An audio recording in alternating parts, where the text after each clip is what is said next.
Good morning guys. Nandito tayo ngayon sa tingnan natin yung mga mani. Medyo malaki na sila guys. Yan, malalaki na sila guys. Oh. Yan.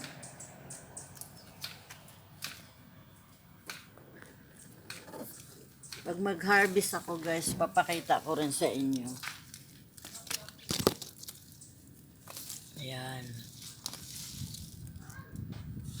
Namumulaklak na sila. Ako, naglalaman na sila. Ito guys, oh.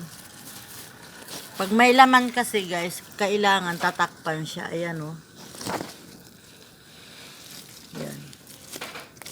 Wala na sa ayos dahil kailangan takpan ko sila ng lupa. Wala pa akong oras. Bunutin natin yung